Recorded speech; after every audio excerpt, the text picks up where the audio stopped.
Remember, these are just ideas. These are just happy suggestions. Give them a little try.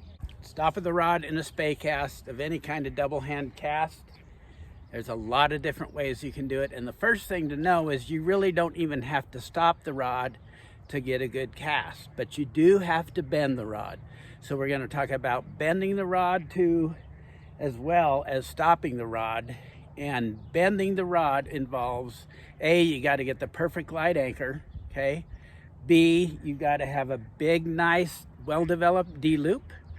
And C, you have to bend the rod on the forward cast. And the way I like to do that is accelerate, and then when we get to here is when we start adding the power, because we're accelerating from 0 to 50, and you got to go through all the gears to get there. Okay, so we're not really going to bend the rod till we get about here, and then is when the power comes in, because it's the end of the acceleration. If you can bend the rod, you're going to get a good cast. Once I'm in the key position like this, getting ready to cast, I want to initiate the cast with my bottom hand. So I'm going to start pulling, and I'm going to kind of pull down with my top hand as I'm trying to pull in with my bottom hand.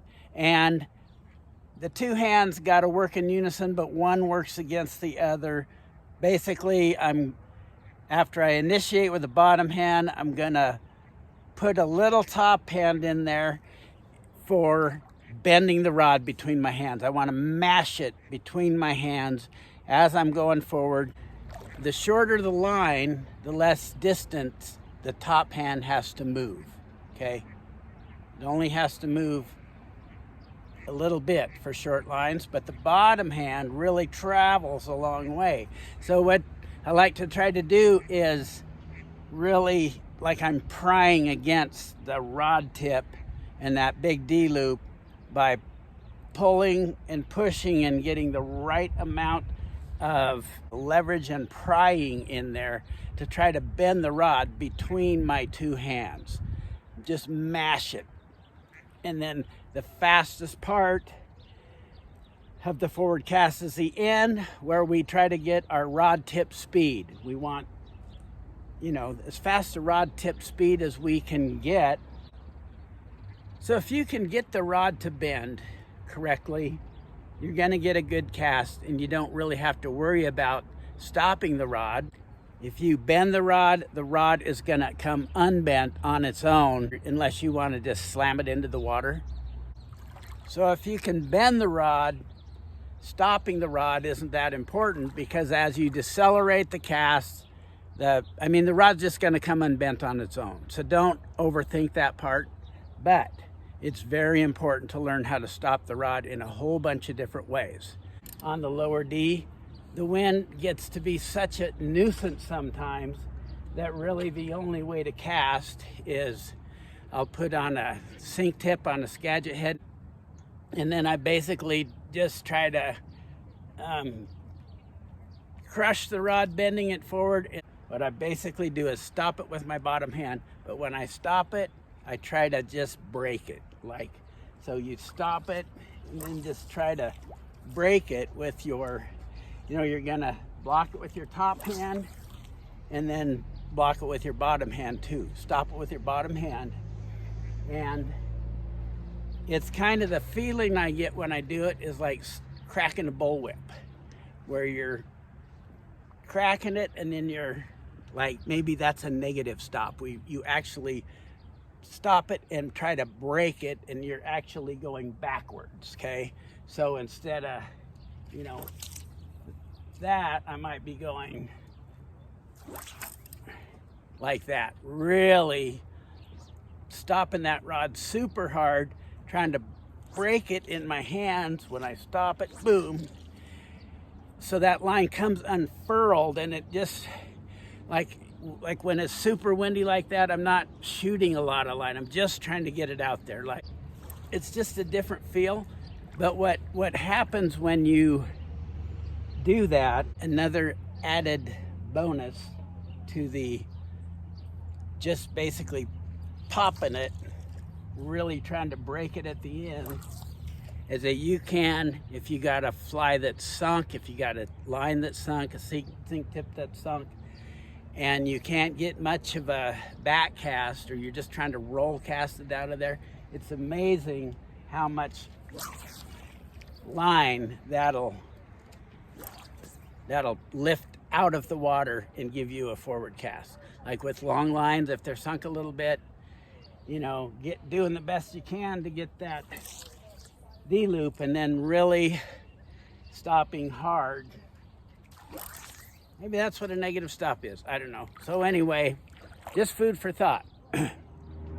So my friend Zach Morris taught me the trick about trying to break the rod when you're stopping it, and that was taught to him by Al Burr. So Al Burr's like the godfather of spey casting in these here parts. So I'm not just making it up. So when we're stopping the rod, we obviously have to stop it with our bottom hand, but we also have to block it with our top hand. Okay, if we're gonna stop it, you're gonna have to grab that baby, stop the top and stop the bottom,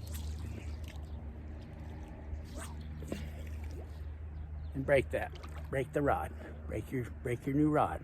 One of the preferred methods is to stop it a little bit low and following through a little bit, okay? So the rod just doesn't go twang, it goes forward. Stop the rod, say here, as it's going forward, okay? And that gives you your pointy loops as it's following through, okay? Instead of stopping high and hard, stop lower, following through, gives it those nice, sharp, pointy loop. That's one way to do it. We can stop the rod in a high 2 o'clock position. I've been having really good luck lately with these shorter Scandi heads, stopping it right here, just right there, and reminding myself to get that high rod stop at 2 o'clock, right there. Or you know, whatever Scandi style you're using, you can stop it against your body. I'm having good luck right here because I throw a little bit sidearm.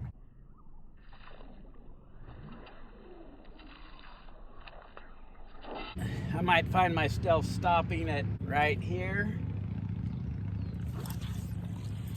That's the kind of stop, just right here. Nothing too crazy. I'm not breaking my bread. I'm not breaking my bread basket.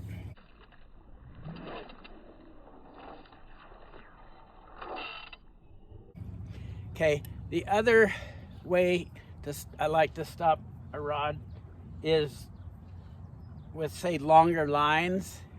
If I want to stop it high, stop the rod tip high, stop it with my bottom hand here, so I get the tight, narrow loop that goes through the air pretty high and covers a lot of distance. See, stop it there. Okay, right there.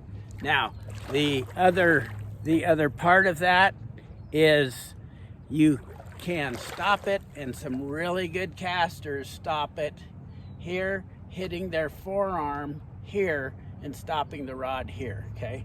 So you pull, you hit your forearm here, and you stop it with your bottom hand.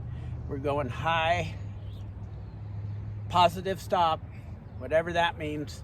It just sounds better than stopping it hard, but it's a positive stop, which means positively going to stop this rod, whether it kills me or not. So push out,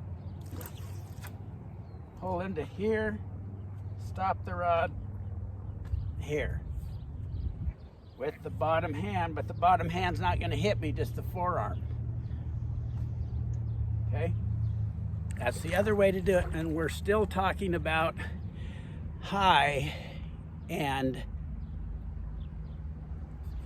still talking about a high positive rod stop, whatever a positive stop means.